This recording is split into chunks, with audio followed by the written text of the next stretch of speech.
All right, today we're diving into something huge. The idea that you're not, well, stuck, that you can actually, with real intention, literally change the physical structure of your own brain.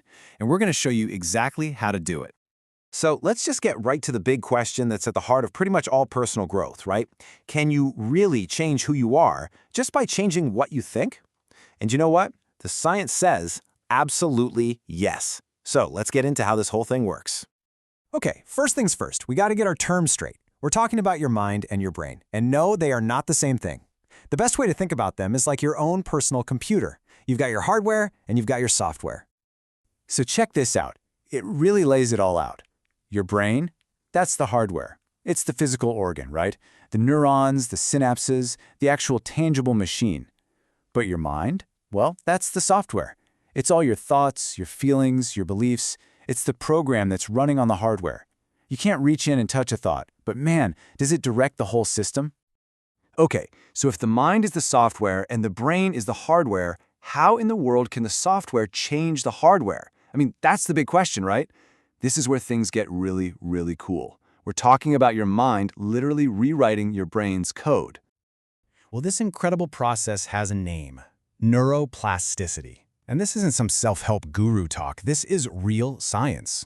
It's your brain's proven ability to physically change itself. I mean, it's not a metaphor. Where you put your focus, the thoughts you have, they can literally create, strengthen, or even weaken the physical connections in your brain. Okay, listen up. If there's one single thing you take away from all this, it has to be this phrase: neurons that fire together, wire together. It's that simple. Every single time you repeat a thought or an action or a feeling, you are strengthening the electrical connection between the brain cells involved. Think about that. The thoughts you play on a loop, they are literally building the person you are becoming. All right, so that's the what. Super cool, right? But what about the how? How do we actually do this? Let's get into the good stuff. 7 actual practical strategies you can use to start rewiring your own neural network and create some lasting change. So, we've got 7 of them. 7 powerful ways to start making this happen. You ready? All right. Strategy number 1. And honestly, this is probably the biggest one of all. You've got to reframe your negative thoughts. This is all about learning to catch those automatic negative beliefs that just run on repeat in the background, and then consciously challenging them. So let's say you bomb a test. Your automatic thought might be, ugh, I'm just not smart, right? We've all been there. Reframing is when you consciously stop that thought and replace it with something like, okay, that test didn't go my way, but this is a great chance to figure out what I need to study differently. See the shift? You stop reinforcing that I'm a failure pathway, and you start building a new I can grow pathway.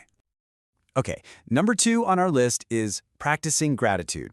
And I know, it might sound a little cheesy, but the science behind this is solid. It's one of the most effective ways to rewire your brain to look for the positive instead of the negative. Think about it. You're stuck in traffic, fuming, thinking, I hate this commute. The gratitude shift is catching that and saying, well, I'm thankful I have a car and a job to drive to. And here's a super simple way to build this muscle. Every night before bed, just write down 3 things you were grateful for that day. Do that for a month and you will literally change your brain's default setting. Strategy number 3 is all about using your imagination, visualization, and affirmations. Here's the crazy thing about your brain. It's not great at telling the difference between something you actually experienced and something you vividly imagined. And we can use that to our advantage. So, got a big presentation coming up? Don't just practice the slides. Spend 5 minutes every day actually seeing it go perfectly in your mind's eye. See the audience nodding. Feel that confidence. Then, pair it with an affirmation like, I'm calm, I'm prepared. What you're doing is pre-building the neural pathways for success before you even walk in the room. Number 4 is something we all know about: setting goals. But, and this is a big but, it's about doing it the right way. The trick is making your goals realistic and achievable, because that creates this awesome positive feedback loop in your brain. And you've probably heard of this, but the SMART goal framework is a game changer.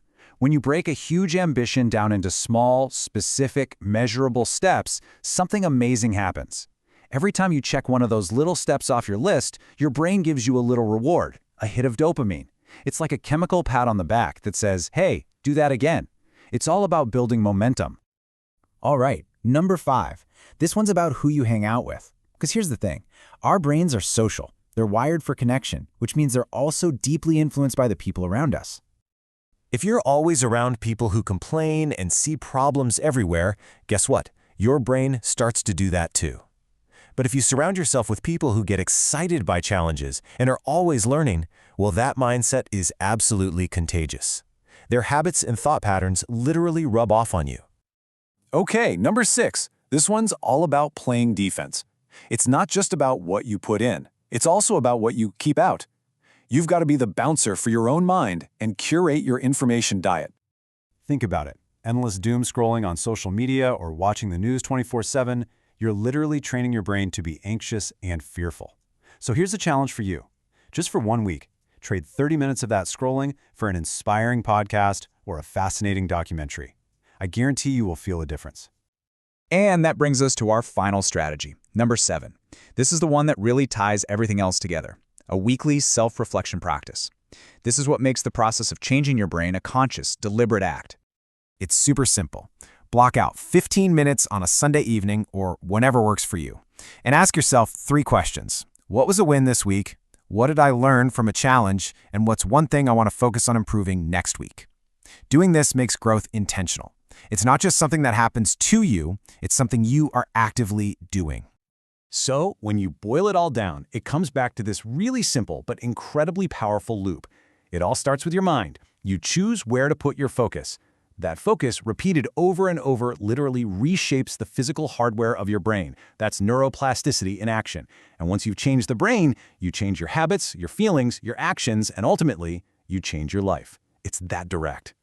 So look, this isn't just interesting information. This is basically an owner's manual for your brain. So I'm going to leave you with one final question to get you started. Right now, what is the one thought you are going to start changing today?